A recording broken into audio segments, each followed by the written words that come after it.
A condition is a phrase which can be either true or false. While programming, we have many situations where we have to check conditions. Let us first see two examples of conditions from daily life. Consider the statement, if it is Sunday, then I will wash the car. In this statement, the phrase Sunday is a condition, which is true on Sundays and false on the other days. And whether I will wash the car or not, it depends on the condition. Consider another statement, if he is dancing, then I will sing, otherwise I will go back. In this statement, he is dancing is a condition, and whether I will sing or I will go back depends on this condition. In the above two examples, we observed that a condition is a part of a statement, and some other activity depends on this condition being true or false. Similar situations occur in programming also, where we have to check a condition, and some part of the code depends on the condition being true or false. Let us see what kind of conditions we may have to check in programming. Some very simple examples are whether the age of a person is in a certain range, whether two numbers are equal, whether an employee satisfies the condition to get the bonus, whether the price of a commodity increased from yesterday. There may be many other such conditions to be checked. In programming, conditions are formed using relational operators and logical operators.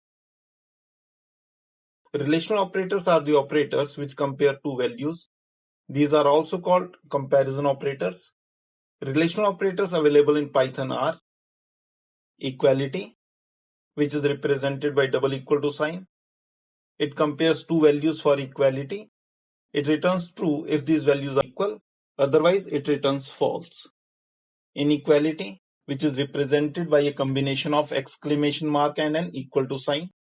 It compares two values for inequality. It returns true if these values are unequal, otherwise it returns false. Less than. It checks if the first value is less than the second value. Returns true if the first value is less than the second, otherwise it returns false. Less than or equal to. Checks if first value is less than or equal to the second value. It returns true if the first value is less than or equal to the second value. Otherwise, it returns false. Greater than. It checks if first value is greater than the second value. Returns true if the first value is greater than the second value. Otherwise, it returns false. Greater than or equal to, which is a combination of greater than sign and equal to sign. It checks if the first value is greater than or equal to the second value. Returns true if the first value is greater than or equal to the second value. Otherwise, it returns false. Let us form some conditions in Python using these relational operators.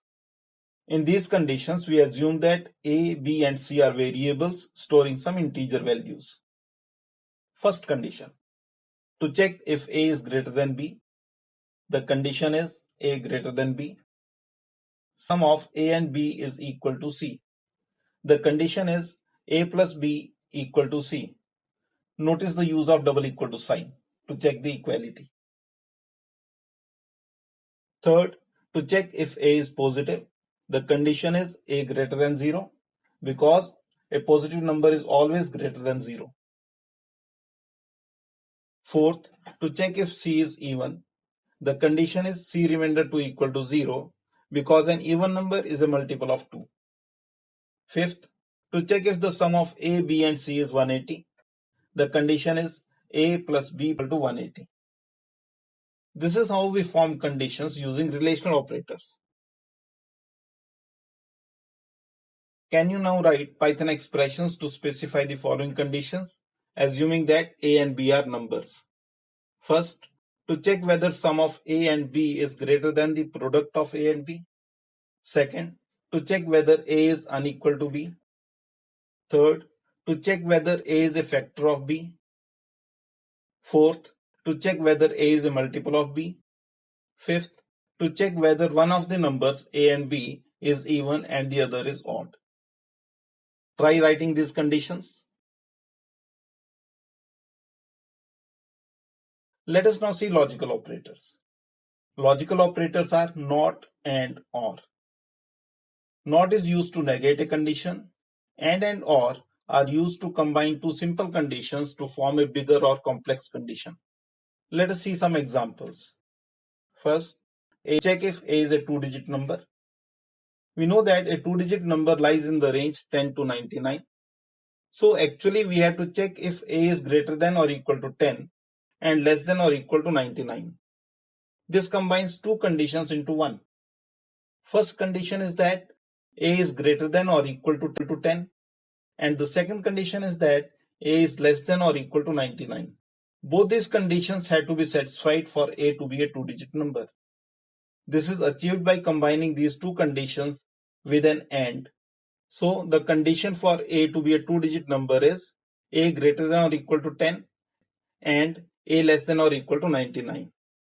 If A is an integer, then this condition can also be specified as A greater than 9 and A less than 100. Let us see another condition. This time let us write the condition to specify that at least one of the numbers A, B or C is negative. This is a combination of three simple conditions. A is negative, B is negative and C is negative. We want at least one of these conditions to be true, specified by combining these three conditions with OR. So the condition for at least one of these numbers to be negative is A less than 0 or B less than 0 or C less than 0. Let us now see one last condition. Suppose we want to check that A is not equal to 5. This can be specified by using inequality operator like A not equal to 5. This can also be specified by negating the condition A equal to 5. This is done by using not operator like this, not A equal to 5. This is how we use logical operators and or to combine multiple conditions and not to negate a condition. Can you write the expressions to specify the following conditions now, assuming that num1 and num2 are numbers? First, to check that both num1 and num2 are even. Second, to check that both num1 and num2 are odd. Third, to check that one of these numbers is even and the other is odd. To check that num1 is positive and num2 is negative. Fifth, to check that num1 is divisible by 4 but not by 100. Try writing these conditions, and after that we shall see how to use these conditions in programs.